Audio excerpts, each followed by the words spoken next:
Okay, back at it on the PD4107. It's my 66 GM bus. I'm working on fixing the transmission, multiple leaks. It was losing a ton of fluid. I'd take it on a 20 or 30 mile little trip just to stretch its legs, and it'd be down like a gallon of fluid. And that's not real sustainable. And this Allison V730 really does not like to be low on fluid. It loses a ton of torque, like even in reverse to back it up on blocks if it's low. So I have done quite a bit. I have replaced the filter, of course, brand new Donaldson filter, new fitting in the back because it was all rusted, new hose that runs from the filter housing all the way down to the bottom of the torque converter housing.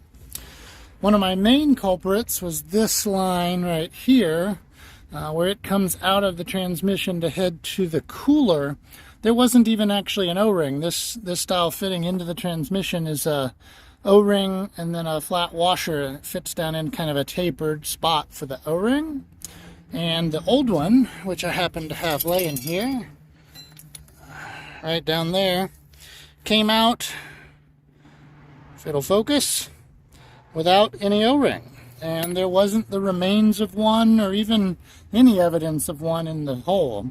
So I got a new fitting and O-ring there and a new hose over through the little bracket. I got a piece of radiator hose there protecting it from rubbing, and it runs to the top of my cooler, which runs here behind this back bumper.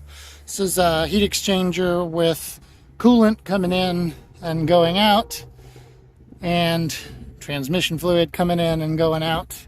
The hose out of the cooler back to the torque converter housing, at least I think that's how it flows, isn't leaking, and it's braided stainless, so I'm gonna leave it be for now. Likewise, this contraption fitting up here with these hard pipe pieces and then a short piece and more hard pipe is all dry and in good working order. So for now, it is going to stay that way. Those are easily accessible and would lose relatively little fluid should they leak. The other thing that I've done, which I did in the last video, although I don't know if I showed it all put back together, was reseal the pan. See if you can see that on video. So new gasket with a thin layer of RTV. Seems to be doing its job pretty well. Haven't found any leaks. I've run out a fair bit since. Also, this, I guess it's a drain back hose that runs from the bell housing about, I don't know, a third of the way up or so, down to the pan back there. It was wet, so I wanted to fix it. And it was, at least on the pan side, a weird non-standard flare. It wasn't a 37 or 9 or whatever the JIC flare fittings are. It was a flatter taper. So they gave me new fittings, and I was all planning on swapping them out. And the one at the bottom, they just went to a pipe thread, which is what's in the pan. I don't know if I can get it to focus. There it goes. But this one coming out of the bell housing, I was going to replace until I realized it won't come out with the bell housing adapter in place. It's a 45 and it runs into the housing. And it's really in there. So it, upon closer inspection, actually looked like a standard flare. I don't know if the other hose and the fitting at the bottom were added later and they used the wrong kind, and that's why it was leaking. But I did not want to remove this fitting if it wasn't the problem and if it would seal. So I went ahead and put in my new line with the JIC flare swivel, and it seems to be sealing. I've run it probably 15-20 minutes at least so far, and it's dry as a bone, which is good. Because, like I said, I can't get this out with the spacer and bell housing in place, and I am not pulling the transmission if I don't have to. This thing's a beast.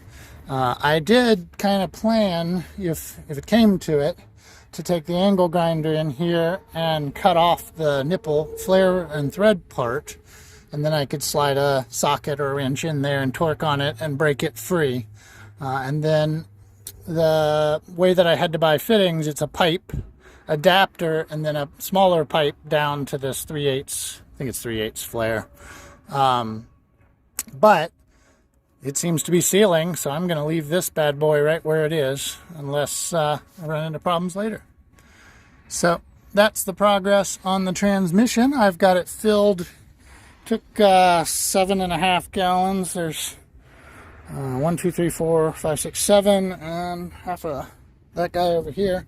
I have filled it with Dex Merc 3, just typical Dextron ATF. When these came out, they ran either a Dextron ATF or a straight 30 weight or 40 weight oil, and I have heard nothing but bad things about running oil in them in cold weather. And while I don't plan on snow driving or anything, I want it to be able to.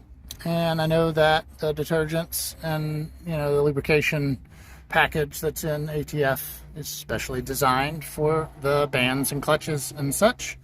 So I'm running standard ATF. Allison has since recommended the upgrade to the Syn Power or whatever it's called, not Syn Power, something like that. The full synthetic ATF.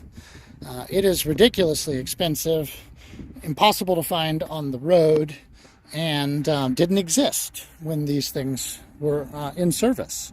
So if it was good enough for them for 30 years in service, just to use ATF 3, Dex 3, that's what I'm going to do. At least for now. So, anyway, that catches everybody up.